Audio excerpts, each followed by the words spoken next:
Doctorates, hello you lovelies, and welcome to May, and welcome to the hot and hotline heavy episode of KoiCast. I am Koi Jandro, a Bostonian who loves pop culture, comic books, and most people. Excited to dive into the chaos that is May, and to your calls as co-host. I am joined, as ever, by the great Jake Lloyd Bacon. How you doing, man? I'm fantastic. We got a lot to talk about. I'm very excited to hear from the people. The people and the cards. And we also have a piece of mail today. I'm very excited for our first, I think in like this year, hotline that is physical. Physical. It's hotline call. A people line. Mail line. The snail mail is alive and well here in Los Angeles. So we're going to do that maybe between some of the hotline calls. Because I don't know anything about it. Very excited about it. I know only a little bit about it.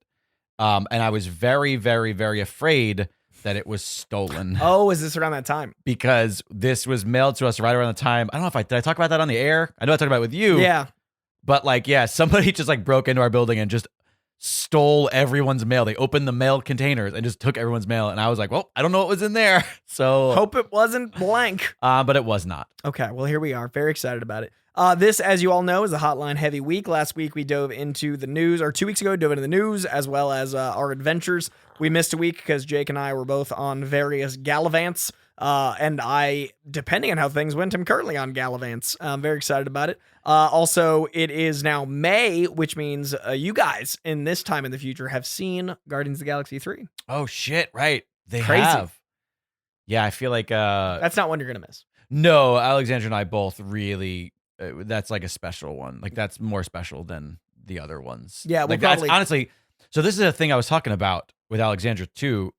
She was concerned that it will perform poorly because of the last few Marvel outings. I feel like it's separate. And I as I said, also, not only does it feel separate in a way, even though it's not, but also, this is the first movie that feels truly connected to previous events. Whereas, and someone was like, but Ant-Man was Ant-Man 3. I was like, yes, but Didn't it was feel connected. But it was the big, and even though I haven't seen it yet, it was the beginning of a new story. The same thing with Love and Thunder. Right. Love and Thunder did not feel like Thor 4. Like Thor 4. It felt like Thor 1B. Right. Right? And I think Ant-Man was Ant-Man 1B, right? It's the beginning of a new thing. This also connects to phase 2 and 3 more directly as a conclusion. That's what I mean. It's the one that's connected to... But I mean, it feels like the ending of phase 2 and 3 to me. Right. In a different way than Endgame. I completely agree. Yes. And that's the point I'm trying to make. Is okay, that it feels like there's more at stake here. We know this is the last Guardians. Yeah. Which is another part of it, where it's not just like, well, it's Guardians 3. We'll see how Guardians 8 does. I feel like the Marvels, and we've said this before, is the real next Phase 5 film because this feels separate. Like, but wait, isn't this over? When is Phase 4? What's the Phase first? 4 ended inexplicably with Wakanda Forever. Oh, so we're in Phase 5. Yeah, Quantumania very limply kicked off Phase 5, and that's why I was so worried about it, because I've been saying like, we get through Phase 4, they know what they're doing. Phase 5 is going to make everything make sense. It's all going to tie together. Then Phase 5 started with Quantumania, and I was like, oh no. Listen, how sad. I know that you and I have different experiences, but like, how sad is it that I completely forgot Black Panther even came out? And how sad is it that you didn't know Quantumania, a movie which you didn't get to catch, was kicking off Phase 5? Right, yeah. Both those things are sad, because you're not in the space. You're not like, a grandma in Idaho. It's just been, like, even the good movies aren't up to snuff. That's what it's about. And I can't believe the Phase 5 kickoff was, it's already out of theaters, and it felt like it just came and went. Like, that's not good. Yeah. Guardians feels much more eventized. Yeah. And I think it's been very well protected, and it's been like very much James Gunn's thing. Yeah. I don't know a lot about it. The only thing Alexandra mentioned to me, and this is the first I'm hearing, you might be familiar with it, but apparently James Gunn was not very happy with things that occurred in Infinity War and Endgame. Have you heard this? Oh, vaguely, yes. And apparently he has placed things in this movie that express that. Oh, that's funny. And I don't know whether that means like Easter eggs or like plot points. Yeah. Do you know what I mean? Like, that's funny. Because I'm curious if he's going to attempt to maybe undo some things, which I hope he doesn't. Right. Because then, like, I get why you might be upset. Like, these are your toys, and someone else came in, they played with your toys, and they moved them in the spots you don't want them Especially to be. Love and Thunder. Right. But I feel like in certain ways, like, you don't want to just I feel like he wouldn't throw continuity off. I feel like he cares too much about nerd stuff. Right. Like he's too much of a geek to be like, I'm the problem. Right. Yeah. So I'm very excited for this one. You guys will have seen it by now, and when we record again, we will have seen it. Also now, for the first time, people are going to start asking me whether or not the original pod dog Cosmo was named after Cosmo. Oh, that's true. He was not. But that is going to be a thing now that I'm going to have to deal with, because it's already started with like, oh, I saw the new Guardians dog is Cosmo. Is that where you got the name Cosmo from? And I was like, no, it's the first name of Kramer. That's funny though. Seinfeld. That's coming. Yeah. So yeah, Guardians is here. We are into May. By this time, I believe it's about to be Fast 10 weekend, and then in 2 weeks from now, Little Mermaid will be out. So summer is in full tilt. I did not know until we went to the theater recently, and I saw a poster for Little Mermaid, because I've only seen that like teasery trailer. I did not know that Melissa McCarthy plays Ursula. Yeah, they've oddly kept it really close to the vest, the casting, because the teaser obviously showed nothing, but the first trailer like is not full. Like it doesn't feel like, you know what I mean? So it's interesting that this movie's coming out, but it's in also like 2 weeks from now. It has she's Ursula. Also, what's his face? He played like the main villain in the last Pirates movie, and he played Ricardo in Ricardo? I'm sorry. God damn it. Lucy and Ricky. He played Ricky Javier Ricardo. Bardem. Javier Bardem is her father, is Poseidon. Did not know that until this moment, as you're telling me. So had no idea. like the cat, because there's all these little like things in the background of the poster. Wow. And these all seem like fun casts. Yeah, castings. that's exciting. My only gripe, and I get it, and Alexandra started talking to me all about like, well, Disney at the end of the day, they're still going to be Disney. And I did think like, you missed an opportunity to cast a big bombacious drag queen as Ursula. Oh, I would have loved that. Because it was based off of that famous drag queen and whatnot. It was right there. But there. like Melissa McCarthy's also going to help sell tickets to adults who like her, who have to bring their kids and go like, oh, I like Melissa McCarthy. She's funny and things. Blah. Yeah. But that would have been fun. Yeah, I don't know. It's Nina West for Ursula. It's interesting, and I don't know who's playing I don't know what her prince guy's name is. I don't either. I don't know what that character is, but like he's on the poster too, and I didn't recognize the actor. You might, because you're a little bit more actor faced than me. Look. But if you look at the poster, May's bananas. It's the thing is like they're all so she's in the front of the poster, and then they're all in a monochromatic wash of blue in the background. So you have to like kind of look for them to see that they're even there. Tell me if you see it. Let me Little Mermaid poster. I'll look it up too, and that way, in case I have to send it to you if you can't find it. Because there's nothing better for a podcast than two people looking stuff up on their phone. It's everybody loves this experience. But they're all doing it now too. So the one that I'm looking up is literally all mermaids. So I'm gonna go to all mermaids. It's literally 5 mermaids. Little Mermaid poster 2023. Yeah, look up Little Mermaid poster 2023. It's the first thing that pops up. Got it. And you'll see in the background. Oh, I see. That they're all underwater. Under the sea, if you will. Under the sea, oh yeah, Javier Bardem looking. I don't recognize the dude who's the human dude. He looks kind of familiar, but I don't know who that is. He looks like that guy. He looks like that guy. He does look like that guy. I'm gonna look up the cast because we have the technology and see who homeboy is there. We have the technology. We have the technology to do IMDb, and it looks like he is Jonah Hauer King. Nope, I'm old. I have no idea. If you would have said Hill, I would have been all in on that one. Jonah Hill is not ready for this. Okay, he was born in 1995. He said, just wanted to go ahead and look that up. I like that. That's your. I just had to see if I felt old. Well, she's very young, so they can't cast. But like I don't know. I don't know a dude. guy from 95. I don't know this child. That's not true. You know plenty of young actors. It's been really funny. It's been coming up lately with casting for DC. A lot of people have been like, who'd you cast? And I'm like, I don't know the youths. I don't know somebody who's age appropriate. I hit a wall, and someone asked me who I'd put in Harry Potter. I'm like, British children? Like, I just don't know, like, the next wave. Yeah. It's happening. No I'm idea. very excited for 40-something Ryan Gosling. We haven't even talked about that. Being old? No. Oh. That HBO Max announced. That they're Max? I'm sorry. Max announced a new Harry Potter TV show that's just it's not a new story, it's nothing, it's just going to be a retelling, like, that's supposed to be, quote, truer to the books. But like the timing's not unrealistic. It's been 15 years. What do you mean the timing's not unrealistic? That's how they're rebooting stuff now. It's been 15 years since when? Since the last one. That's a barely cycle. Okay, but here's the thing. Here's the thing. I saw somebody post a scene 22 years since the original from but I'm more concerned with the ending of it. And like somebody posted a scene from one of the last two movies It was the big scene that happens where the ministry like goes, shit, we saw him. Voldemort's actually back, when Voldemort and Dumbledore have the big giant fight in the ministry, and like those incredible special effects that hold up so incredibly well. They're just fucking masterful. And the point being, like, the thing about a reboot or thing about revisiting something is that you get to update. Right. You get to bring stuff. This can't get any better. This is the pinnacle of what this is going to look like. Sure. And I kind of agree with that sentiment of, like, you're not going to make this look better. It's not going to be like, wow. Also, there's the big thing on the fucking internet is like, the big announcement for it was just the music. It was just right. They didn't have anything. And it's the old music and the old castle. It's what's his face's music and the castle from the original series. It's not gonna be out for like 2 years, and that's what it's gonna be like. But it's just years. like, I saw somebody write like, oh, this is really good music. What's it from? Yeah. I also like people know. born, in the last 10 years. Like, it's gonna be a new generation because it's your eye line to Daniel Radcliffe's Harry Potter. To them, that's a grown ass man. I know, but it's just, I don't know. It tracks to me. It seems... I'm very much like, yeah, of course they're going to do that. Why wouldn't they? They own the IP. So, and I get it. At the end of the day, it's just like they want to sell new shit, and it's going to be it's already, Harry Potter already a merchandise. The story's told, so what you do is you tell them again. Because the Fantastic Beasts didn't work. Yeah, I don't know. It's.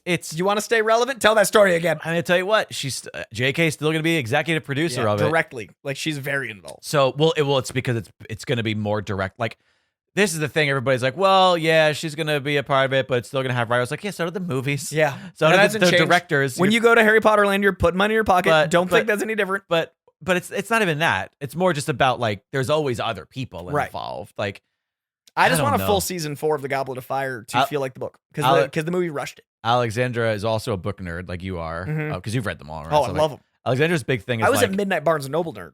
Well, she says, and this is, I don't know about this, that in the books, there's a big plot point about Hermione, who we now know is black because of J.K. Rowling's backpedaling. She was always black. No, she wasn't. You described her very vaguely like maybe.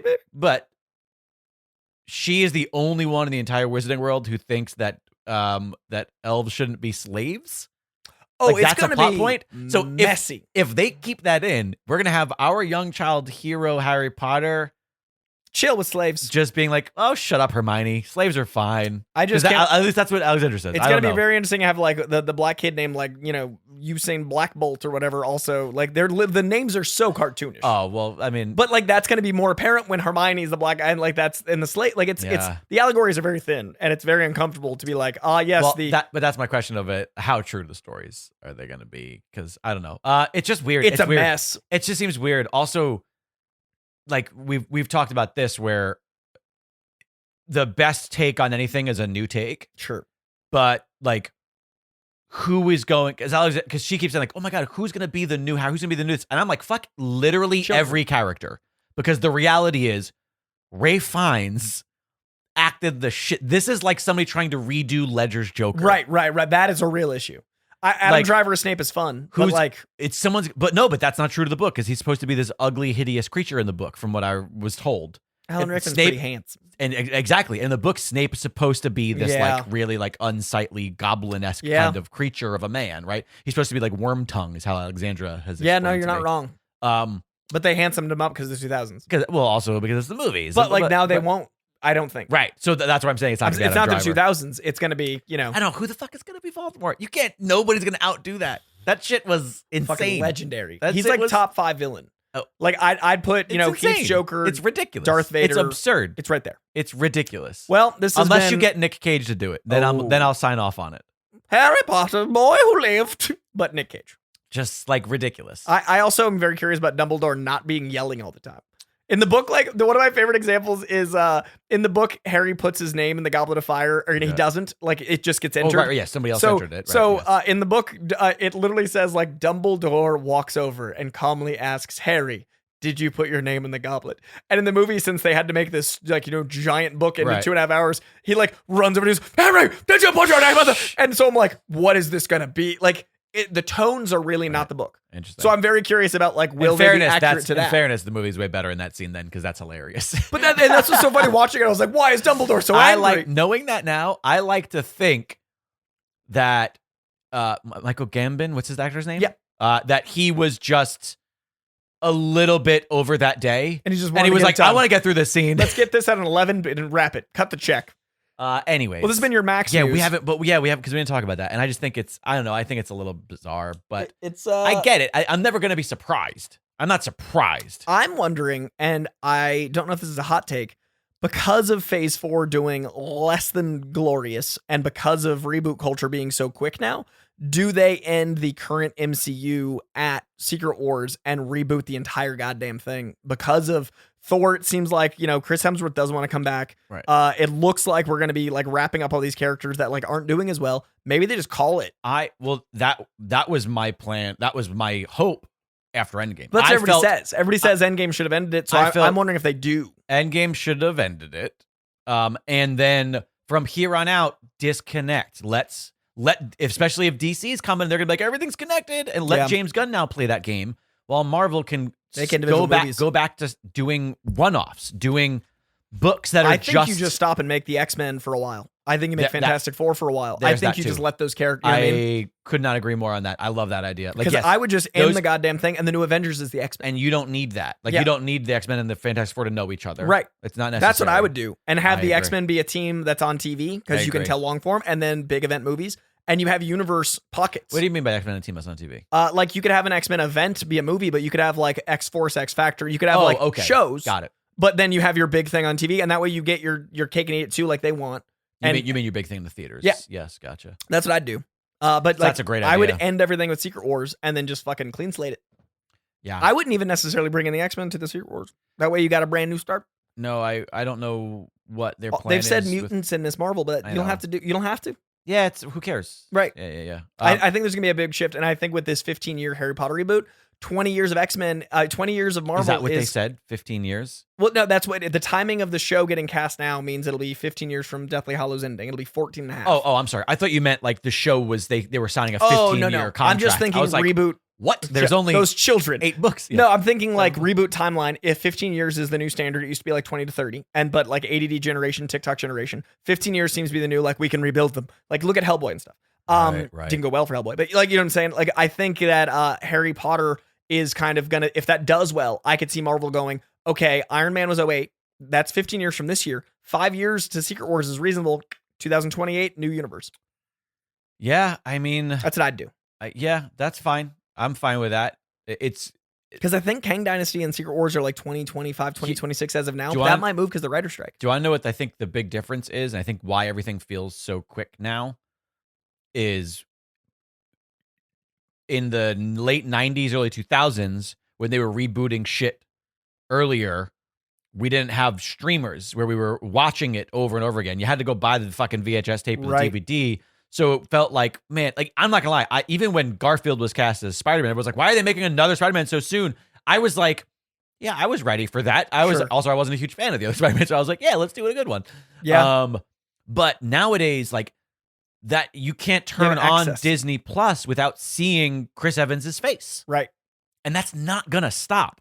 No, because those things are money machines. But if you also look at the generation gaps, it's not 10 years anymore, it's 5. And people that are 5 years younger think of Chris Evans as the old guy that played Captain America. Yeah, I don't know. Because that's already happened. Yeah. So like I could see them just starting fucking over because it's the old universe. There is that thing too where like we have been the same age since this started. Right. Whereas kids have been like, oh man, Avengers that came out when I was a baby. Iron Man 2008, like I was 4. Right. And that kid's 19 now. That's different, yes. That kid's 19 this year. It's a very different experience. That is true. So like those movies are not, those movies to them are like fucking Jaws. Right. Yeah. So yeah, it's going to be fucking weird and spicy and I'm old and I hate it. All right. Well, that is going to conclude our existential crisis portion of the show. I like that you always let people know when things are over.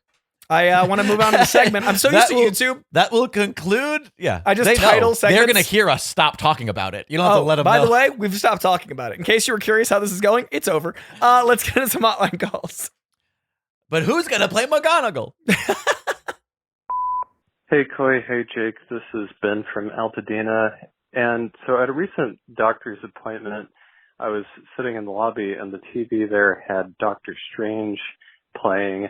And I thought that was kind of funny. So my question for you is, there's a lot of comic book characters that are either doctors or have some sort of medical background. Of course, some of the doctors don't have medical background.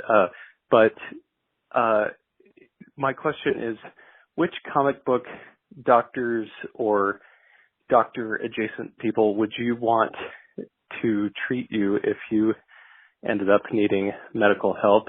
And which ones would you not want treating you? Like, who would you want to stay away from? And are there any that you might want to have in specific circumstances but not others, or that, you know, might have surprising benefits or drawbacks? Thanks, guys, and have a great week. I love this question. This is so odd. I am immediately struck by the fact that I kind of would want Harley Quinn as my psychiatrist. I would want to have someone just tell you that you're right no matter what. Yeah, someone that's crazier this than is me. Typical Coy. No, he doesn't want to be challenged. So I live in a pretty crazy space, and like my neighborhood's safe, but I'm very close to unsafe neighborhoods. And I find myself really enjoying walking around at 2 a.m. because it makes me feel like I'm more sane because everyone around me is crazier than me.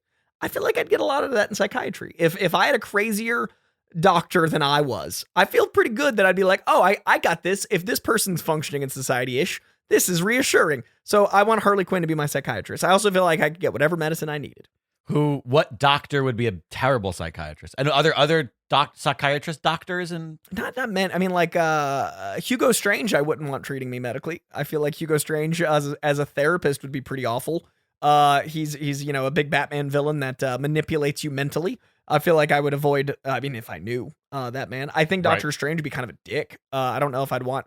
I'm really delicate when I go to the doctor. Like, I'm a little baby. When I'm sick, I'm like fucking child. And I also like don't like the environment. So if someone's a dick to me at the doctor, I might like it wouldn't go well. So I think a bedside manner is important. I think fuck Doctor Strange. I feel like Doctor Strange, like for certain medical things, it's just sort of a no-brainer. If I'm dying, I need my guy. Just because it's like that's his whole thing, right? He's the last hope. Was there like a enemy doctor? Spider-Man had a doctor that was like a hypnotist in the 70s. Dr. Ock. Oh, well, yeah, that's a doctor of something. I don't know what he's got his PhD in. Yeah, what is he a doctor of? I think just like mechanics. Wait, maybe he's not a doctor. He's just saying it. He's like he's like one of those people who calls himself a doctor. He's like Dr. Phil. Or yeah, or he's got like a doctorate in like liberal arts and he like pretends that he's a doctor. I'm sure the movie had it. I'm sure Alfred Molina knows the backstory. There was a red-bearded doctor in the 70s in Spider-Man. I forget his name, but he was a shrink that made him feel like he was going insane. Okay. And he teamed up with Mysterio. Let me see if I can find him. Spider-Man, Dr. Redbeard. Yeah, I feel like this is a really tough question because I think there's a lot more answers of people who I wouldn't want. Like Dr. Doom, no thanks. No thanks. I'm good. Not the move. I mean, Dr. Spectrum, there's 2 different versions. You know what? I would want the Dr. Spectrum from the Supreme Power, the Max imprint, the Marvel Fake Justice League. Yep. Right? Yep. Well, I know they're all Marvel Fake Justice League, but I mean the dark one that I like that I've talked about all the time. Sure. I think he would make a good doctor because he's one of those dudes who doesn't there's no bullshit. Like, yeah. You talk about like bedside manner. Like, I want someone who's going to give it to me straight. Dr. Kafka at the asylum would give it to you straight in Spider-Man. Like she's a criminal therapist very, very brusque. Sure. But you know, might be what we're looking for. You keep going mental, which I appreciate. I mean, that's where I'm at. My mental health is far worse than my physical health at the present. I live in Los Angeles. I'm trying to think of other super or villainous doctors. There are quite a bit. Dr. Fate. We're scared. Dr. Fate's not good for nothing, right? No, I feel like Dr. Fate's not. I mean, like, you know, if you need existential crises, he's going to put you in one, but I don't feel like it's going to be a net positive. I'm looking up. I actually cannot find this doctor by searching, so I'm actually going to the comics and looking through the 1970s is what I'm presently doing. Because I know the era, and now I've got to find. Also, the fact that my brain remembers the character's appearance more than the name is very interesting about how my brain works. Yeah, meanwhile, I'm just like, what was... Typing doctor. Meanwhile, I was like, yeah, what was that specific doctor? Why was he a doctor? That's just a fun name. I don't know what he was actually doing with his life. Yeah, we kind of want to know what like Doctor Strange was the doctorate of now.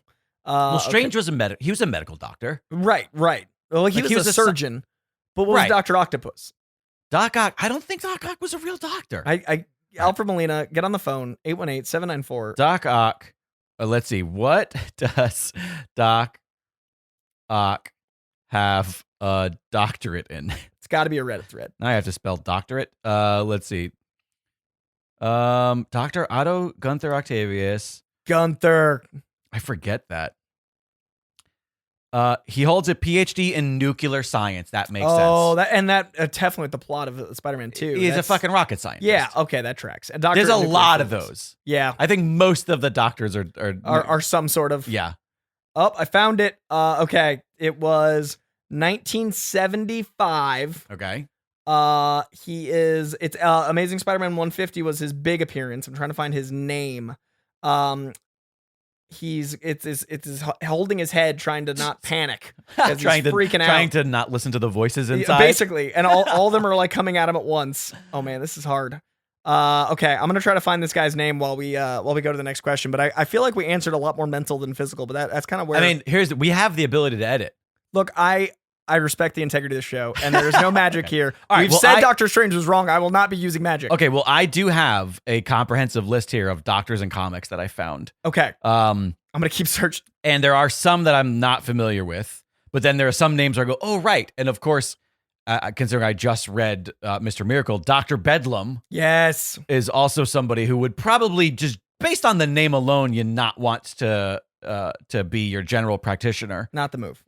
Also, Dr. Manhattan. I don't remember what he was a doctor in. Probably some sort of physicist. science. Some sort of other scientist.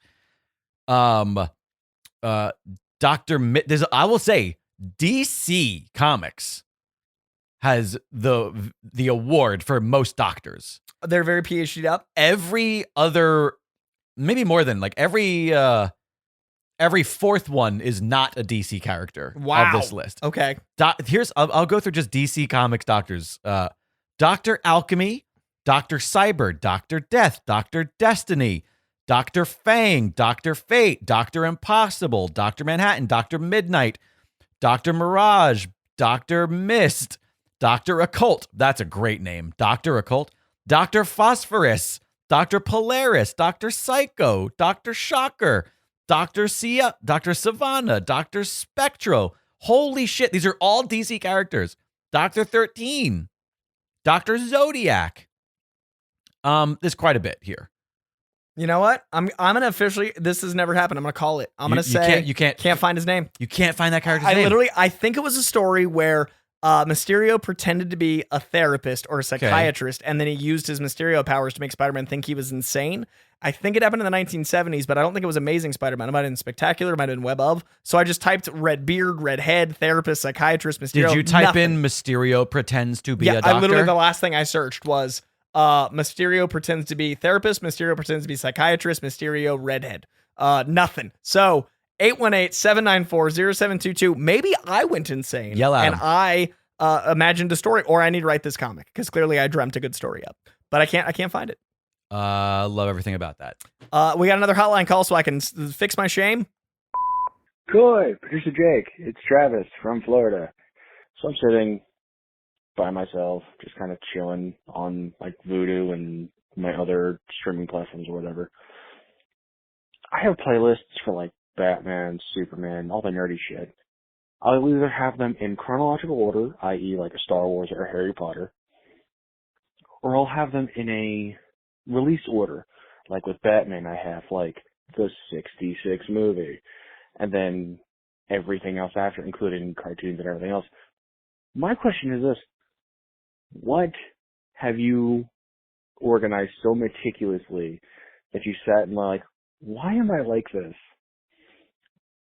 But the second part of the question is, why does it feel so good when you're done? If that makes any sense at all.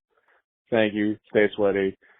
I think the reason it feels so good to accomplish it is it's a tangible way to accomplish fandom. It's an achievable goal. Yeah, like you finish a thing. Like I love alphabetizing Blu-rays. Yeah. Because when it's done, I can see my accomplishment, and so few things in life have a finish line except death.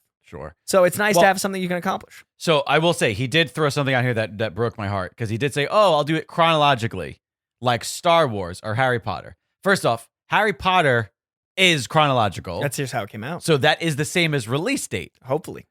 Star Wars, you put episode 1 on your shelf first? What is wrong with you? So the way I do it is I do it alphabetical Okay. up until things don't sit next to their own franchise. For example, Okay. like I'm trying to think of I've two got movies. Amazing Like, okay, Spider-Man for and example, Spider-Man together, but not Spider-Man Homecoming, if that makes sense.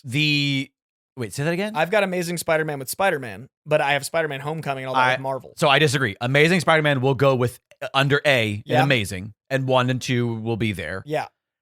Spider-Man Homecoming will be under M for Marvel. Marvel is the only Oh, interesting. thing that I broke because I have it when I used to have the big shelf. Yeah. So we no longer have the big giant movie You'd shelves have like here. 1 through 30 movies. But it was because I didn't want to have them all scattered in their own thing. So once I got to M, I had this little like marker that I wrote Marvel on, and then that's where I would just have the MCU. Oh, see, I've got it all under S. So it's Amazing Spider-Man first, then Spider-Man, and then the Spider-Man trilogy of See, the I wouldn't. MCU. Amazing is separate, so it's on its own thing because it's not the same thing. That's the Amazing Yeah, Spider-Man. but it's all movies. Spider-Man movies. It's not the same. Spider-Man is 8 movies. But you're wrong. But what the point I was trying to make out earlier was like the only thing I can come up with is fucking Die Hard for some reason. I'm trying to think of other movies where like you've got Die Hard. I'm not gonna put Live Free. I'm not gonna put Live Free and Die Hard under L. Right. I'm gonna put it next to preposterous. fucking Die Hard. Or you know what's a great example of this? The Viewisk universe. Right. So yes, I'll have Clerks 2, Clerks the animated Those- series, right? That'll be grouped together. Same. Jay and Silent Bob Strike Back will be under J, but then like if there's other shit like the Clerks documentary that's called what the fuck is it called? I can't remember. But it's in Clerks. But it's under it's The animated Clerks is with Clerks, not with animated. Yeah, well, because it is called still Clerks. Like, That's true. it's alphabetical. But if it was animated Clerks Right. somewhere, yeah. And then yeah, like if I have like speaking of Kevin Smith, like the Evening Withs, Right. Those all go under S for Kevin Smith. Oh, see, I'd put it under K They don't for go. Kevin they don't Smith. go under A. Well, last names. I do last Oh, names. I do when first it comes, names. when it comes to people. I just do Okay, last gotcha. Now, do you put your numbers together, or is it under like 7 for me is S? number. Oh no, numbers go at the beginning unless it's written out. Oh, see, I do all my like, Depends. It depends if it's written out because interesting. there are some movies where it's explicitly written. See, if it's For example, 101 seven- yes, Dalmatians, seven. that's O. 7 is under S because the name of that movie Is spelled out. Is SE the number 7EN. That's the technical name of the movie. But I've got 10 things said about you under T. no, that should be under 1? It should be under 10. It should be under because it goes alpha. You do the alpha first. It's But my in brain alpha, goes 10, and I think T. And but I go it's to but T. it's not written that way. It's written as the number 1, 0. Right? It's not written So as you have TN. like you'd have like 10 things said about you next to like 40 days and 40 nights. Like if you didn't. Yeah, have well, anything it would with- be in numerical order. Yes, unless weird. 40 days with 40 nights is written out FORTY, in which case it goes under F. weird. Okay, see, I got it. This is the way it would be done in In like in a store. in a library. Okay. Yeah, like this is the way because it's Once again, Jake and because McCoy the have different title systems. because the title that's what the title is. The title isn't TEN things I hate about you. They spell it out. Like Right. title stylization is important. I see. It's the same reason why like something that has like a numeral. Yeah. I can't think of any movie that starts with the numeral, but like it would be under the numbers versus. See, I don't put everything with the under T. I put it under No, the not first- at all, Okay. because, again, like the that's- Matrix is Matrix. yes, It's that's M. also goes with okay. M, yes. That's how I do that. But- It's weird when I go to, and a lot of stores do the T thing. Though. But I'm trying to think of like a movie like The Nine, be 9. spelled out NINE goes under N. Yes, but the movie Ah. 9, you know that movie, the animated Right. movie 9. Yeah. That movie is in the beginning of the alphabet. It's pre-alphabet. It's in the number section. All right. But the question is accomplishment, and I love that we both have that sense of like, oh, it's done. This is nice. But also, Star Wars New Hope comes first, you dummy. Reorganize your shelves. You're wrong. I see. I Don't actually have put Star num- Wars 1, 2, 3, 4, 5, 6, 7, 8, 9. Oh, no. I do.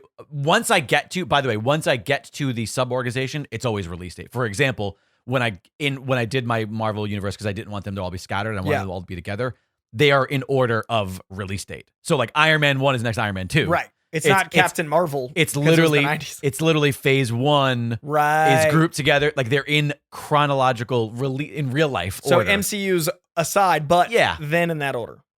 Yeah, Interesting. release dates. I'm trying to think of other things that I have chunks of. I've got Hobbs and Shaw with my Fast and the Furious because it's a spinoff. that I would do that as well. Okay, so I because would that's put the that- fast universe. I would put that in that group on Yeah. the shelf. Yeah. Okay. Like, so while I am specific about the alphabetization via There's a little asterisk. well, because I'm not a monster. right. It's preposterous. Yeah, Hobbs and Shaw needs to go by fast. I mean, because you don't like trying to- separately look for it. Yeah. Other things like Teenage Mutant Ninja Turtles will be organized like TMNT, that movie. Yep. I will put that TE. I will put that at the end of Teenage Mutant Ninja Turtles next to the TE, and I'll Right. put it at the end. Right. I'm not going to put it, in the TM section of the alphabet That's because might as well, because it's also so close already. You want them to be friends. They got to know each other. Yeah, certain things. Okay. I like this question because it made my brain think of my And, Blu-ray shelf. And now here's the question: Uh-huh. comic books, because Uh, most of your comic books aren't on display. Most Right. of mine are, because I have mostly graphic novels. so I have mine in long boxes by character. So Spider-Man starts with A. Amazing Spider-Man goes through, Right. but like the title Spider-Man would be under Alphabetized. S. Yes, Alphabetized by character. by character. Right. So like my X-Men are together Right. in like the 12 X-Men long boxes I Right. have, but it's then by like Astonishing X-Men is probably Right. no Amazing X-Men was a title for the Apocalypse. So Amazing X-Men first, then Astonishing, and then you get through the book. What about trades? Trades I do alphabetical Got it. So because those are like books; they're presentational. I don't do trades alphabetical because my trades aren't all together on a shelf. I have them grouped together by publisher.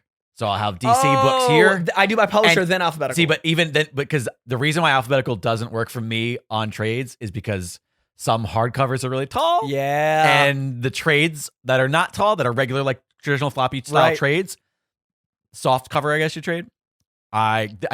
Those can't be intertwined. that's fair. It would drive It's crazy. so OCD crazy. wise. So I always put the hardcover, like the bigger, taller hardcovers to the left. See, my ones I display on my outside bookcase that has like it's all angly and cool. Right. It's like a designer bookcase. That is by aesthetic. It's not by publisher or anything because it's a display. Actually, if you're on the Discord, I know this was ages ago, but you'll see I posted a video. You'll notice on that shelf there, you see that soft cover Ultimate Yep. X-Men #1? Yep. That was my #1. And I had all of the other books in hardcover, Drive me insane. 2 through 9. Yep. So because that was on the left, this little tiny thing was on Yep. the left, and then so I had to go out and buy a The hardcover hardcover. of #1 Just for peace. just to have it slid in To be there. at peace. I posted a video of me taking that out and slowly sliding the other one in because it was such a satisfying. OCD It was like dream. one of those videos where people like fix things that Yeah. are slightly askew. It's like visual ASMR. But my floppies, since I have so few of them, are in short boxes, same by publisher and then alphabetized. So it's Okay. like I have a DC box. I don't think I have enough of any one to fill a short box of comics. So like that's how few comics I have left.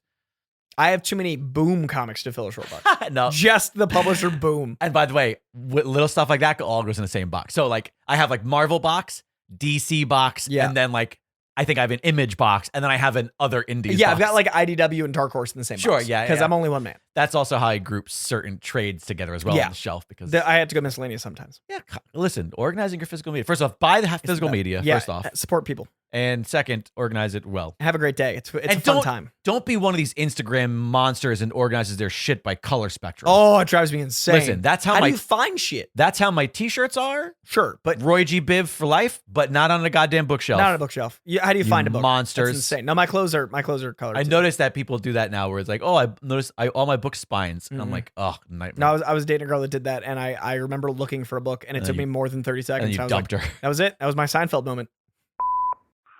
Good, whatever time of day it is for you, Coy, producer Jake. I was inspired in some fashion by the last call or episode of the pod that I heard, and it inspired me to come up with, I guess, my own little game that I think you both enjoy participating in.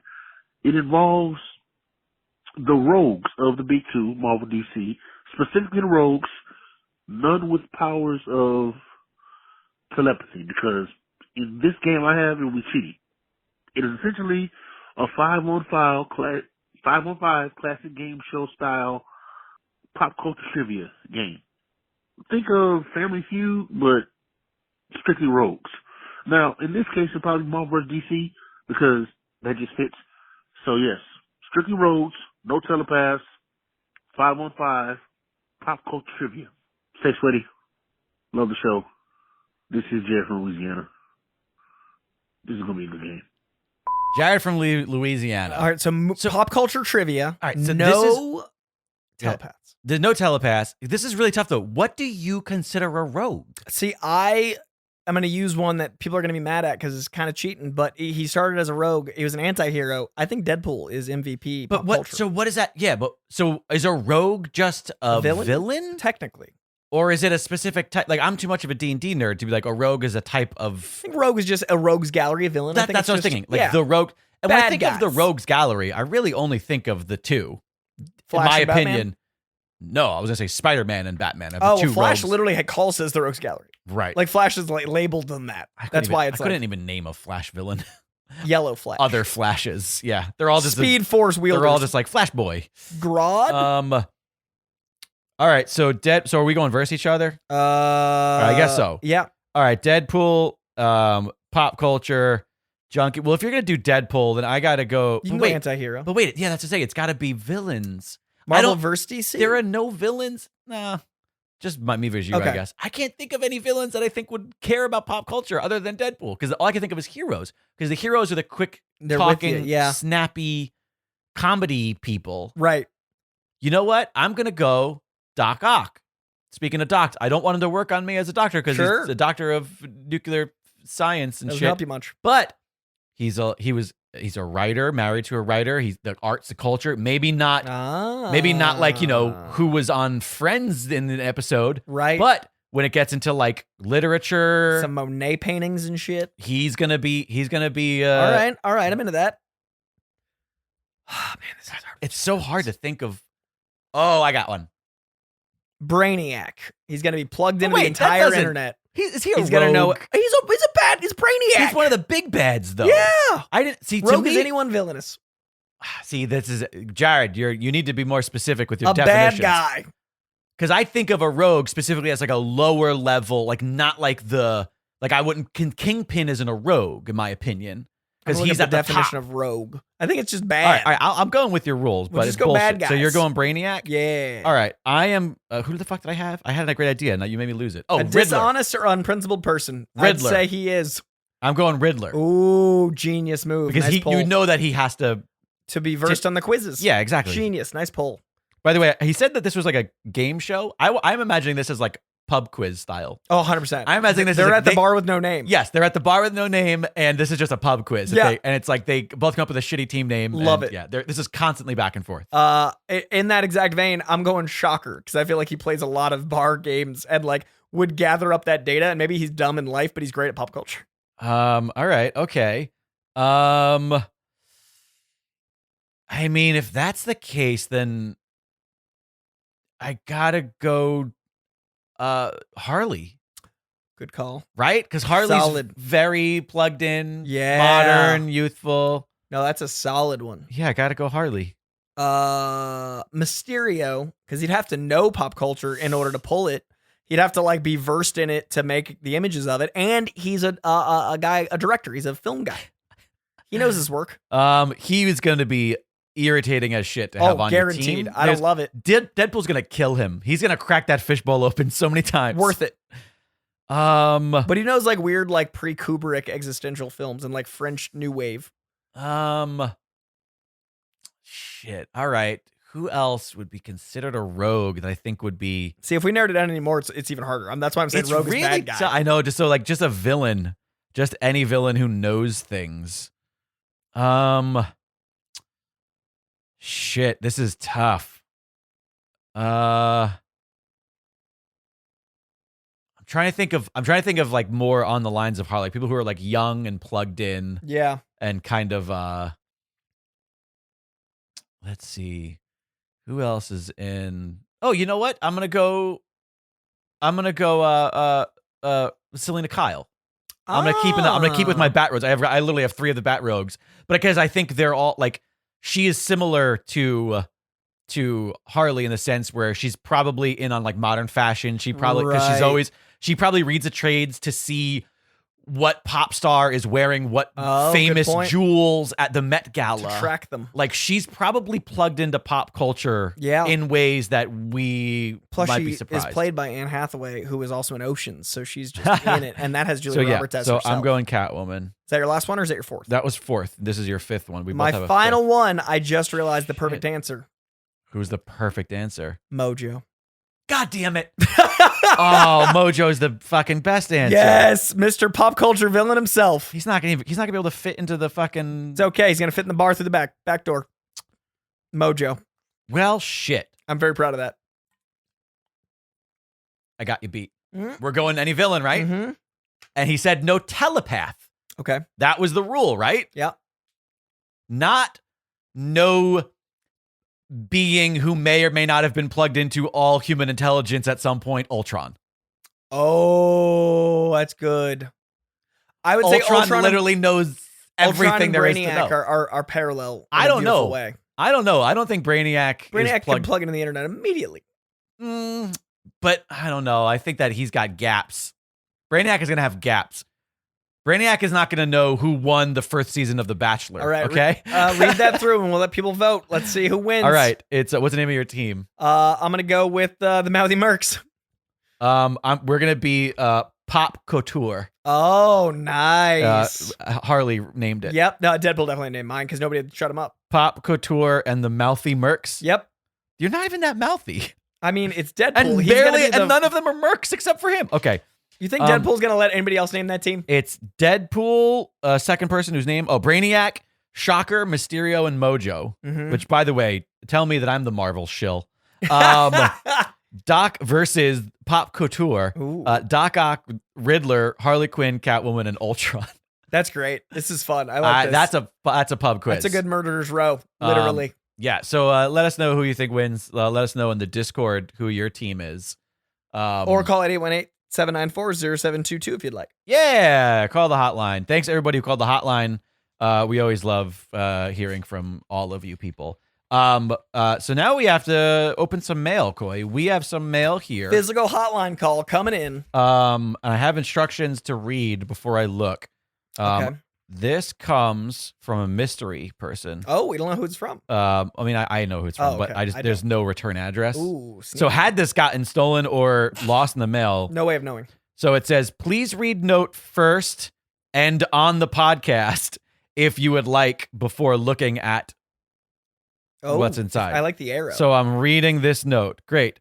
I look forward to what you guys both have. Oh, wait, no, that's got to be the back end of the note. Okay, got it. Oh, look at that. And she laid it out so that the things are facing away from us. Clever. Okay, great. So, dear Coy and producer Jake, hi, it's Catherine from Manchester in the UK. Oh, she's got that cool accent. Yeah, Catherine from Manchester sent us this, but in written form. Hopefully you can read my handwriting. I wish that I could do a good accent because I would read overseas. I would read this in her accent if I could.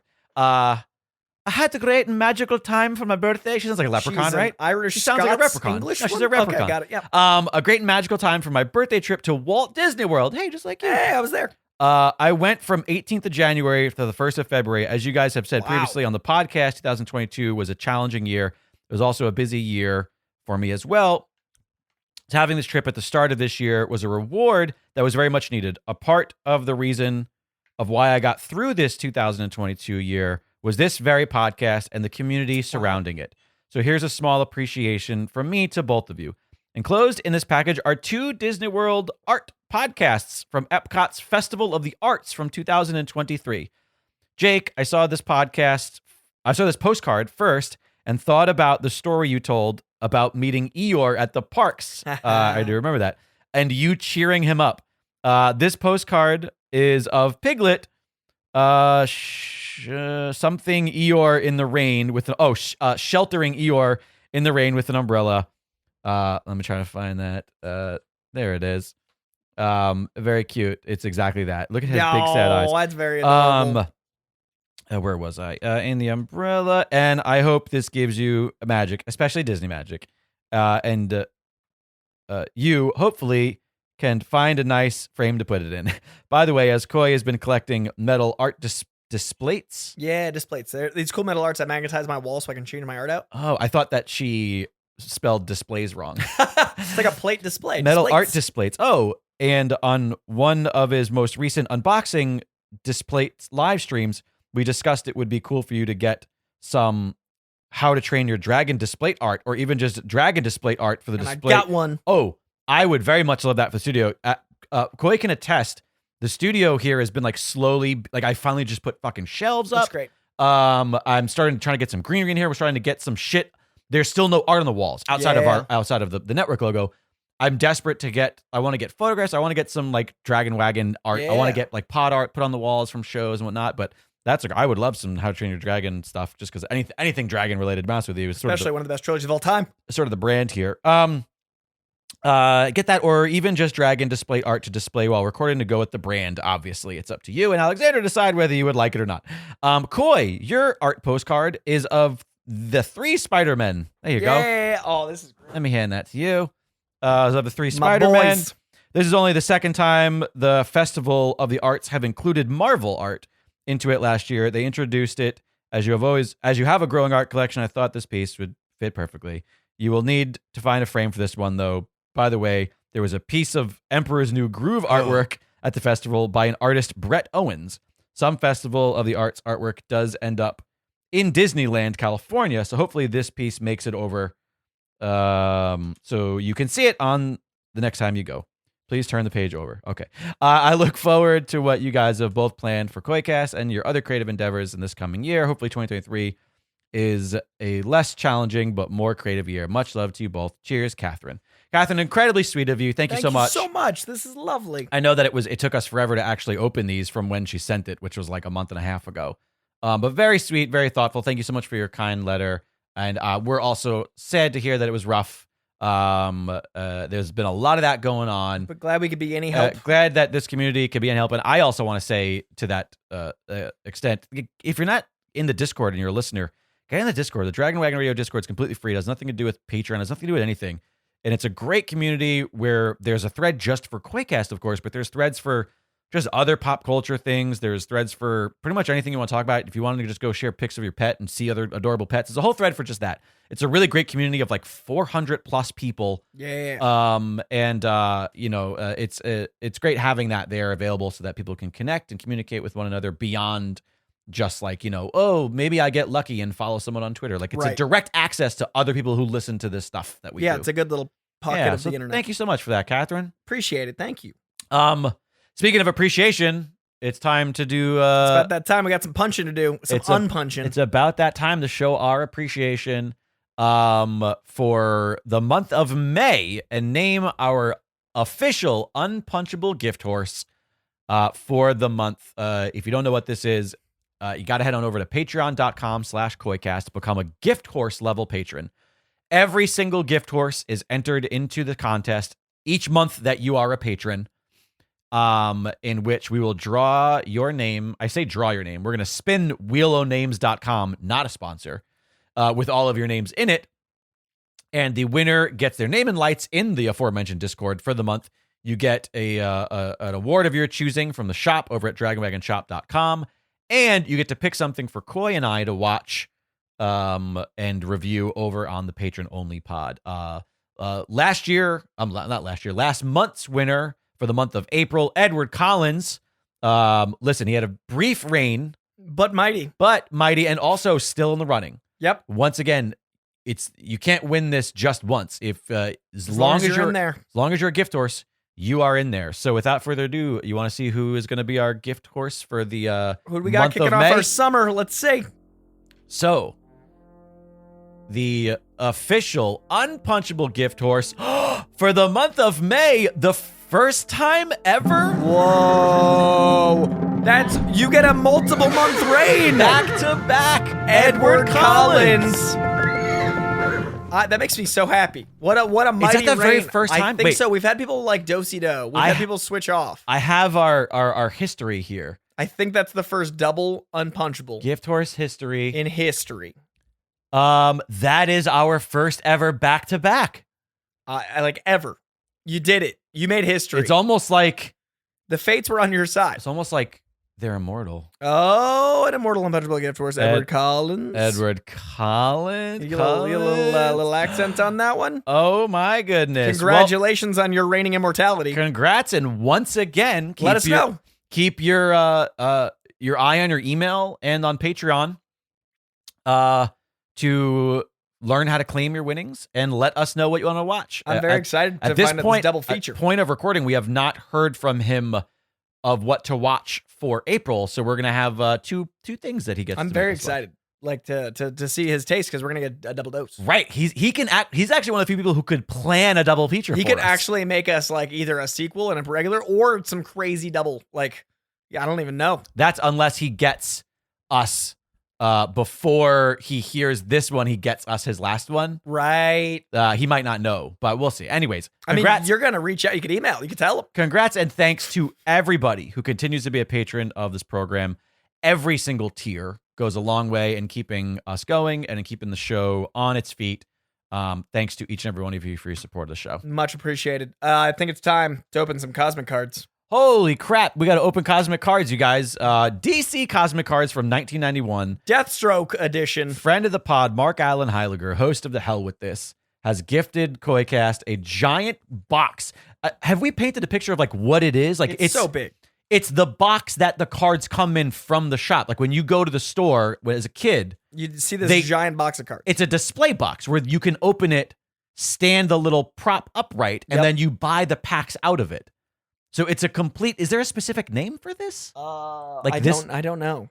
I think it's just like a mailer box, like what you'd get. Like, but like, is there a name for like? It's a box. It's a card box. It's a because it's like, is it considered a crate? Is there a specific? I like crate. Crate. I don't know. Whatever it is, we've been opening them slowly, 4 packs at a time, and we currently have 41.58%. Of all cards. Which now, is bananas. We learned last episode that there are 10 foil cards, like hologram cards. So I've added those to our checklist now. But do you want to get us started? By the way, we're opening them up every episode. Koi, he likes doing them by character who's on the cover. I go by face. He goes by number, which is very funny. Oh no, I meant the packs. Like you. Oh yeah. I picked the cover. Yeah, we're Deathstroke this week, which is so we're opening Deathstroke, who last week we found out was originally Deathstroke the Terminator. Was called Deathstroke the Terminator. Which never knew his full name. I've never heard that before. His Christian name, like Dick Grayson. His Christian name. All right, that was his communion. Yeah, that was it. He got the Terminator added on. All right, who do you got? My first one is a new one. What number? Number 71, Power Girl. Hey, I love Power Girl. Power Girl. Haven't seen her in live action yet. We have not, and her original outfit, or her outfit at least in 1991, no boob window. Well, listen, some things have gotten better. Look at her without the space. That's great. She's doing the work. She's got this great 80s hair, which I'm very proud of. You're proud of it? Did you help her grow it? I permed it. Yeah, you're a Power Girl's beautician? You heard it here first, folks. Alrighty. Number 26. Did we have him yet? No, we don't. I have Silver Age Lex Luthor in his Kang-like costume, the big green and purple. Silver Age Lex Luthor, card number 26. So far, a good start. 2 new ones.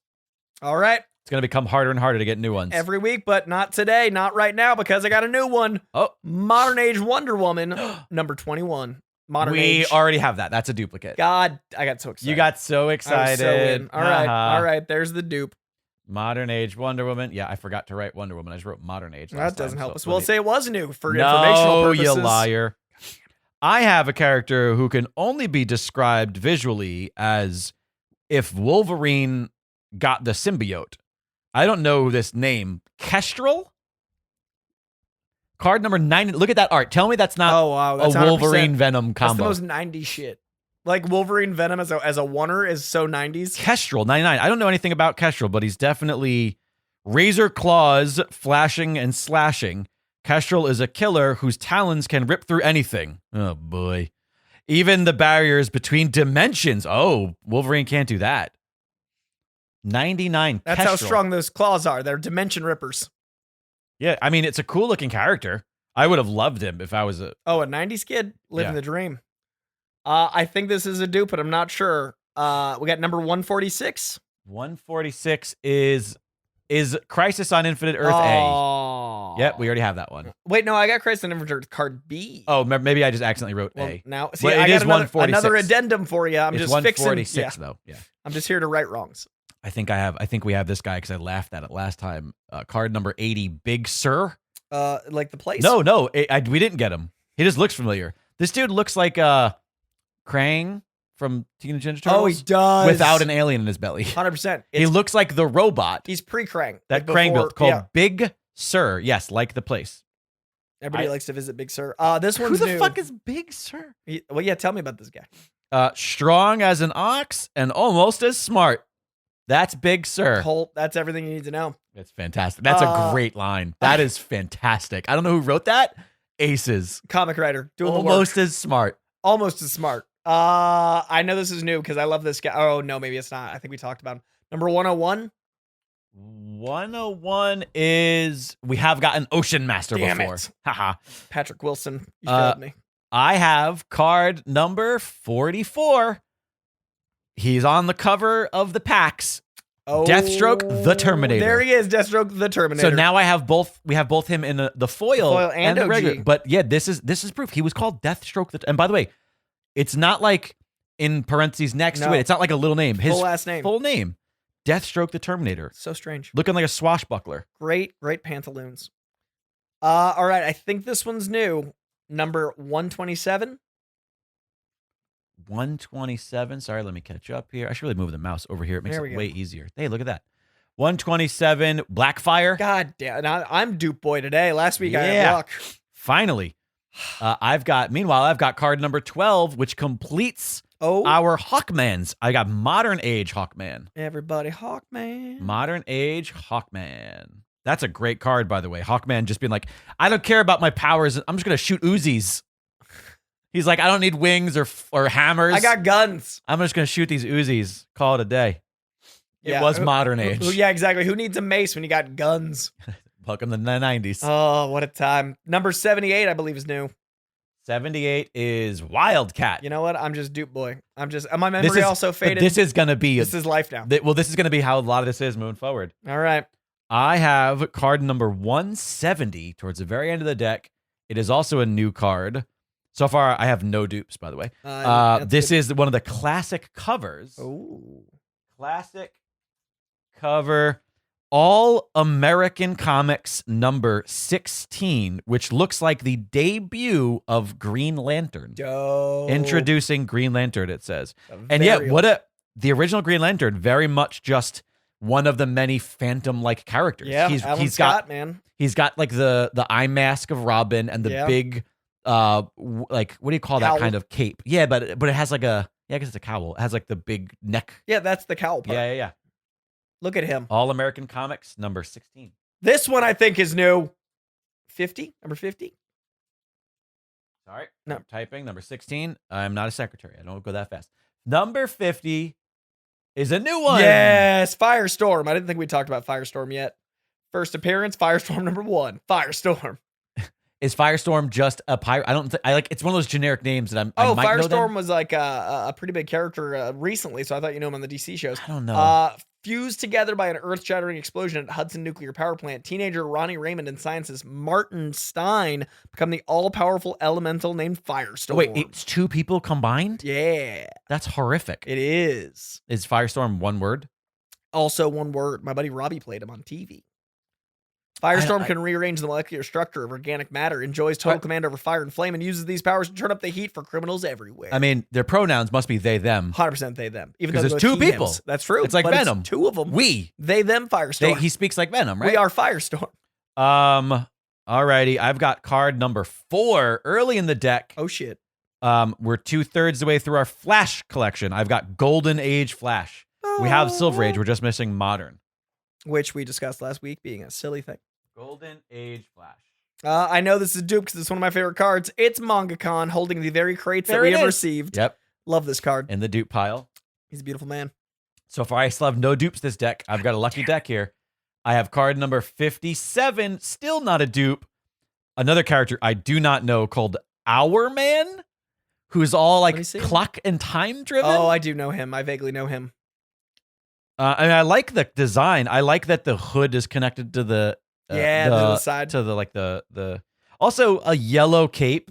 I mean, Bold. I respect it. that's a bold move. That's a fashionista if I've ever seen one. He's doing the work. It's dirty easy. Hour man. It's really surprising how little of the deeper DC I know. Yeah. Like, this is very enlightening. Like, I feel like half of these characters I've been like, and who is that again? I mean, that's good. You're being informed very quickly. Okay. I think we have this 156.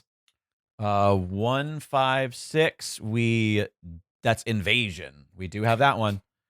I'm glad you're lucky this week.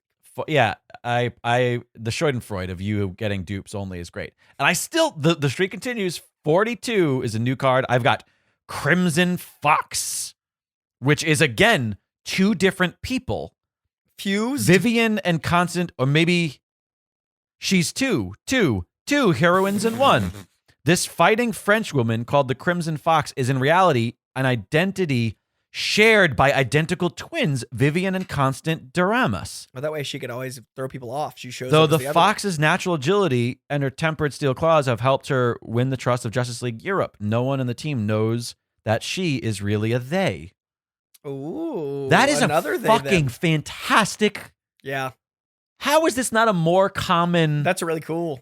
By the way, I recognize the character in the costume. I recognize like the Crimson Fox costume. Yeah. That'd be a great cinematic choice. Like it's like the Prestige. Oh my God, it's the Prestige, Crimson Fox. Christopher Prestige. Nolan, come back to DC. Make it happen. Crimson Fox. That's a really fun origin story. I'm gonna Another character this I'm not is why familiar you with. should read DC. All right. All right, I'm gonna own this. Let's not get out of hand. My last three are all dupes. All three of them are dupes. Because I remember them from last week. We got Goldface, John Krasinski's own. We got weird sperm Green Lantern creation Jade, and we got permanent now hero was a villain Shadow Thief.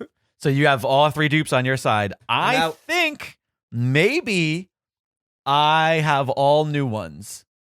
And I have card number 123, which is new, which is everybody's brand new favorite, Mr. Miracle.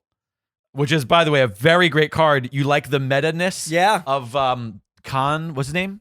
Manga Khan? Manga Khan? Look at the Mr. Miracle card. It's beautiful. He's escaping the cover because he can escape from anything. He's escaping the card that he's on. Oh, you're right. That's the card you're holding is the card he's on in the card, escaping the card. It's like it's like when you look in a mirror from two sides. Let the record show, if we get a second one of these, I'm keeping it. Because the winner of this doesn't deserve a whole set. But I'll allow it. if we get a second one, I want that card. That is really great. I love that card. That is a great card. I also have card number 107. Also not a dupe. Damn. Earth's Mightiest Villains, Silver Swan. Oh. Some sexy swan Sonic. She looks sort of like if Angel and Emma Frost combined. Another card I don't know, but with Banshee's power. Oh, that's very much like the Wolverine Venom. They're just looking like, what if we put these two together? It's actually three people that. That's true. That's fair. Another character I do not know though.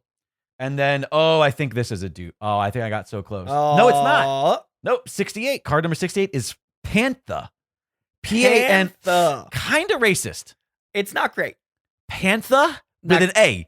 Not Panther, Pantha. And it's a lady she's a black lady with claws, and she's Pantha-like. Don't love it. Pantha of the New Titans. But yeah, she's the character we talked about last week. Jericho did experiments on her and turned her into Pantha. Not great. Not great. Don't love it. So before we get into the second decks each, we're 48.95% of the deck. Wow, we're at 50% effectively. I'm gonna round up a little scotch. That's amazing. Alrighty. Busting open my next pack here. All right, let's hope I don't just have two new ones this time. I'm not holding my weight. Rip Deathstroke's face apart. Sometimes you gotta. All right, I'll start here with card number 3, which is also new. The streak continues. Oh, by the way, that entire pack was all new for me. You got my last pack. That's great.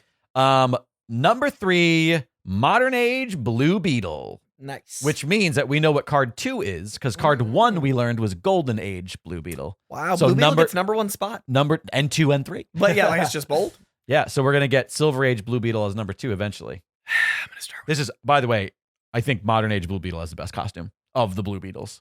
I agree.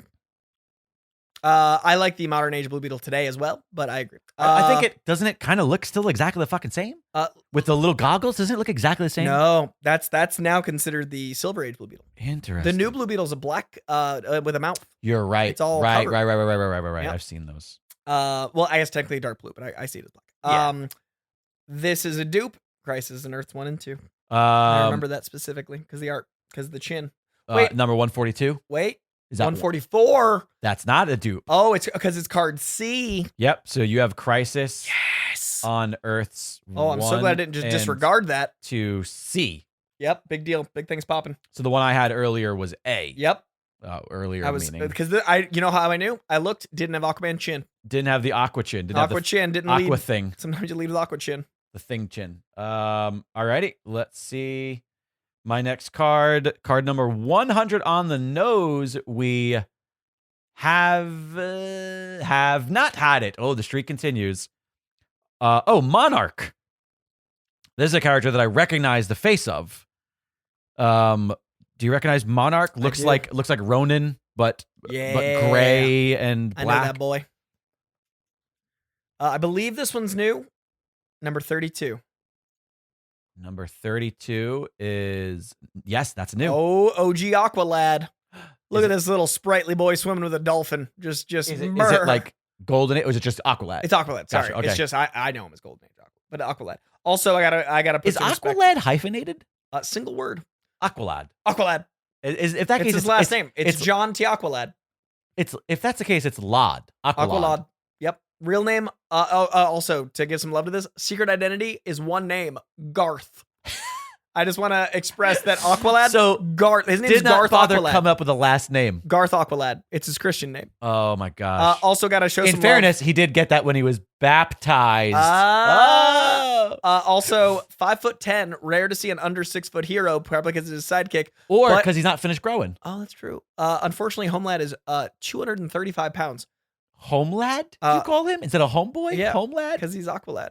Oh my god. But he's 235 pounds. Hey, that's a hefty boy for being that's so putting small. some work in. He's dense. Yeah, some maybe heavy, that's how. Heavy bones. Heavy bones. It's all those shrimps he He eats. sinks. Heroes from Beyond, card 113. Another new one. My streak continues. Doing the work. Aregia. I don't know who she is, but she's hot looking. She's like an elven looking Green Lantern kind of. Oh, she must be a Green Lantern because it looks like she's creating a green disc. That's a Green Lantern. Do you know? I don't know her, but I like her name. I mean, anytime you get a hero from Beyond, it's like 90% it's going to be a Green Lantern. They're from Beyond. Yep. Little love-struck Aresia, women in comics. In the 90s. Fledgling member of the Green Lantern Corps, was a kitten among tigers, but she really bared her claws to protect her heartthrob, Hal Jordan. Well, there you go. She was Lady Hal Jordan. She was a Hal Jordan Band-Aid. All right. Amazing. What else you got? I think I'm this crushing. is new. Speaking of Hal Jordan, I believe this is number 8. Do we have it? We do not have number 8. Silver Age Hal Jordan in the house. That completes our Green Lantern. Band-Aid accomplished. Oh wait. Does it say Green Lantern? Silver Age Green Lantern. Okay, it does say because you said Hal Jordan though. Gotcha. Oh, Silver sorry. Age Green Lantern, which yes, that completes. I was referencing our last card. That completes all the lanterns. Boom shakalaka. I have another. I think is a new card. We're getting to the We are end of this. crushing. 171. More classic cover. This is All Star Comics number 3. Maybe the very first collection of the Justice Society of America. I believe that is that cover. I love that cover because they should put that in a movie. I want to see that assemblage. You want to see this like like gathering? that image, like when they zoom back, like they pull the camera back. I want to see that. Like It is kind of a plain table though. It's not a very It's not a very like well. It's just like hey, we're in a yellow void. we're Knights of the Silver On a table. purple table, It's not great. and we're all just sitting here and we all for some reason have one hand on the table. Just one. That's how they vote in. What are they doing under the table? I mean, everyone's. This is like Hero-gasm all over again. a lot of Aqualadin.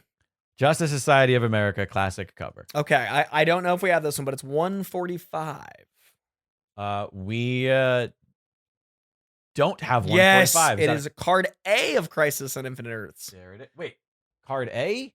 Oh, on Infinite Earth, not on Infinite 1, not on 1 and 2. Got it. Crisis on Infinite Earth. Big ol' one of the biggest crossovers of all time in all of comic history. Infinite Earth card A. Card A. So that Boom. means that 146 that we had previously is card B. That's very exciting. I think I forgot to be writing. I should be writing the A and B. Now that we know. It makes it easier. Yeah.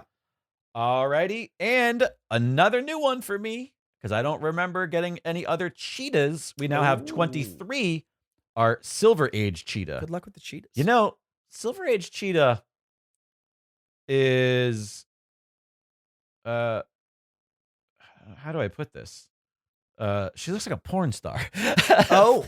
Like there's something about the way that like the over accentuated cheek. You can't really see it because it's really fine detail, but like she looks like a blow up doll. She looks, no. I'm talking about her face. Oh, she has putting like your finger right over her face. Great. She has like blow up doll face. Oh, she does. From the a pose, distance. the eyes, the lips. A little, or maybe she's just a drag queen. Because let's be honest, that's what a Silver Age cheetah should have been. And the outfit totally plays. All right, so we have 2 of the 3 cheetahs. I believe this is a repeat, but maybe not. Number 34. 34 is not a repeat. Oh, shit. It is Black Condor to continue our bird with black in front of it run. Black Condor, 2 words. Guy looks like the Crow a little bit. Really? I don't know Black Condor. Oh yeah, not what when you say condor, I would imagine like a big person or or large wings or something. The crow with little wings behind him, just doing the work. And in like a little S&M outfit. He's got a little Black Condor's dagger is especially pronounced on the back. His first appearance at Black Condor #1, which must have sold great. Is that his dagger? They're probably just, or is he just happy to see you? They're probably just trying to get him popular because this came out like the year this card came out. That's a good point. My streak continues. Oh shit! And our characters with the word black in front of them continues. I've got Earth Midas Villains, Black Manta. Black Manta, I know that guy. Not a great piece of artwork here. You know, he's just like randomly shooting a shark. He's just like under the water, being like, "Oh, shoot the shark." Sharks. Fuck the shark. Fuck this shark in particular. I know this one's new because I love this character and we haven't said him yet. Number 120. 120 is new. Yes, you're correct. Look at this art. It's Lobo. Oh, that is. See, when I think of Lobo in my face, that's what I see. Yeah, this is not aged art. This is what I think of with Lobo. That looks. This. It's crazy how there are so few of these cards that feel 90s because it's 91. Right. So it's the late 80s. So it's mostly late 80s and obviously everything before, but it's that 90s is just starting to come out. This is the beginning. Yeah, like that. What would define that era? Ooh, guess when Lobo debuted? What year? I'm going to say Lobo debuted in like 87. 83, earlier than I thought. I'm the same age as I could play Lobo. You can play Lobo. I don't think that's how debuts work. Guys, he's the age of Lobo. He is Lobo. Yeah, that's when I debuted as well. Also in a Mega Man 3. 162, my streak continues. Doing the work. Finishing more great battles. The Great Darkness Saga. I now have card C, which I believe is all of them. Oh, shit. So we now have A, B, and C of that. I have not gotten a single dupe all day. I'm going to jinx myself. We got a great battle right here. Stay on that page. Number 167. That is a War of the Gods or Armageddon. Which one is that? Card B, War of the Gods. War of the Gods, card B. That is a new one. You are correct. Yes. We do have card C of that. But not B. Alrighty. I have. Oh, wait a minute. I think I've got my first. Oh, you jinxed it so quickly. I do. I've got Golden Age Flash. You can't be saying which it. I think I got last week. Card number 4. Can't be saying it. So what goes happens? into the dupe pile. 154. 154. That seems like it's in our battles, right? Yep. 154 is blank. Invasion card A. Invasion A. Yes. I knew I had 2 invasions. I was worried it was a dupe. Well, the last one was C. Okay, so that makes we're sense. safe. I have another dupe in Our Man. Got to come out. Wasn't that this deck? No, it was last deck. Okay. 178, I believe, is new, and it's gorgeous. 178 is got to be a classic cover. It is, and it's a big one. Wonder Woman #1. Look at that beauty. Ooh. Pretty card right there. Ooh. I like doing reactions to visuals that people can't see. They are living the dream on the Wonder other side of this Woman headphone. 1. All right. I have bad news and good news. What do we got? Which one do you want first? Bad news first, always. Great. That's how it should be. Much like your last deck, I've looked ahead. The all last dupes. 3 cards are all dupes.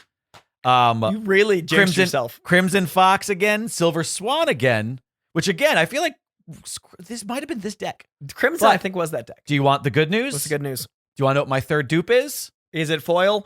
Even better, it's Mr. Miracle. That's the best news in the game. You could take this one home right now if you want to. You don't even have to wait. You could just take that home today. I'm elated. It's going in the phone because it's got a little wallet area, and I'm gonna bring this home and it's going on a poster. I mean, do you want to see if we end up with 2 dead? No, never mind. I'll just say not for anybody else other than ourselves. But Let's finish. Let's finish. I like that idea. Let's just see. In case, because it's a fun game. It's not going anywhere. You're gonna have it. I'll put it in here. That's all of our dupe deck. Yeah, okay. That's our dupe deck. But at the end, we'll remember. Yeah. Okay, so you're done. We could just go through and divvy up the dupes, or divvy up the dupes when we're all. Because foils are gonna come contentiously. Yeah, that's my day. Okay. I think we both have. I think this is new. Number 19. Number 19 is indeed new. Yes, it is Golden Age Wonder Woman. There she is. That completes our Wonder Women. At this point, as an Amazon, this is surprising. She's only 5'8". That is shocking. 5'8"? Most women I've dated are taller than 5'8". Yeah, that's not Amazon. That's not Amazon. That's just average. And also, she's in heels. Wow, not doing great. Yeah, I like tall women, and Amazon, she is not. That is, and Amazon should be like 6'1". At least 6 foot. Yeah. Minimum. I think another new one, number 90. Number 90 is a new one. Deadline. Ooh, right. The last thing you want to read. Right next to card number 91, Dead Shot. Deadline, Dead Shot. Pretty generic guy from the 90s. I was going to say, this also has that 90s art. Let me see. Actually, dude, this is Judge Dredd. Is it just a recut? Oh, you're right. This is 100% Judge Dredd. Down to the look at that art and the crotch. Like the when did Judge Dredd come out? 80s. Okay, that is 100%. This is 89. This is Judge Dredd. Is it like just like Goldface? Is Judge Dredd? What company? I think Vertigo. Now it's DC. I wonder if they just renamed that character. That is 100% just Judge Dredd. Maybe the helmet. Except he's smiling. Maybe the helmet's slightly different. And he's smiling instead of frowning. Right. And I can't tell if that's a bandana or smoke behind him. What is that? Smoke? Smoke. Okay, from a distance it looks But this is Judge Dredd. Last card is a dupe. But that was Deadline. We crushed. So your last card is another dupe? Yep. Firestorm is back. We are at 58.42%. Crushing it. Okay. So at this point, yeah, we are really killing the game. It's gonna become increasingly tougher. But every week we record, we'll get more frustrated. But for now, joy. Just joy. All right, that is going to do it, you lovelies. This has been amazing. Thank you for the mail, Catherine. Thank you for the calls, you lovely co-host. Thank you for playing along with our card game. If you've stayed this long into listening, you are a brave soul. An hour and 20 into cards. And thank you most of all for you being here. Please do rate and review at Apple Podcasts. If you want a chance to win these very cards, you got to leave a review over there. You got to let us know how we're doing, Apple Podcasts. Also, check out koicast.com for merch. We got shirts, we got mugs, we got masks, we got all sorts of greatness. Check out the Patreon for the Patron Only Podcast, where we review all the art we consume that week. And you can become a Gift Horse Unpunchable tier, where you get to decide something we watched that month by putting your name on the wheel. Check us out on social media. I'm at Coy Jandro. He's at Jake Lloyd Bacon. Use hashtag Coycast to get our attention. And as always, 818-794-0722 is how you get your hotline in. That's 818-794-0722. Or you can send a voice memo to contact@coycast.com. Thank you for being here. Thank you for listening. And thank you, as always, to Comic Books for existing. We'll see you next week. In today's technological age, we have all the world's information at our fingertips. All of known science, pop culture, and world events happening live in HD in the palm of our hands.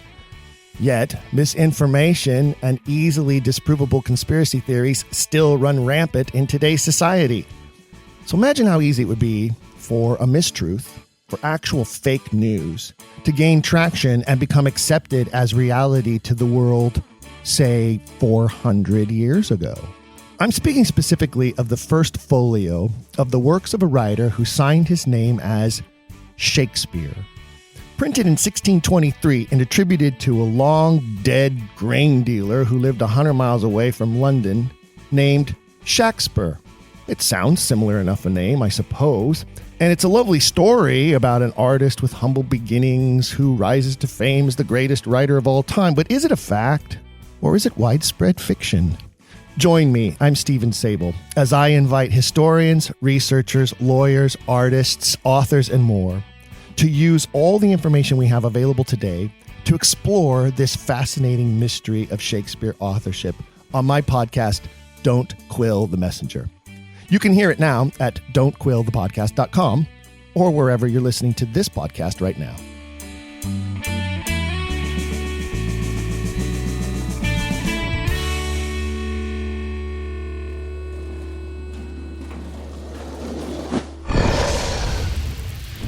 Dragon Wagon.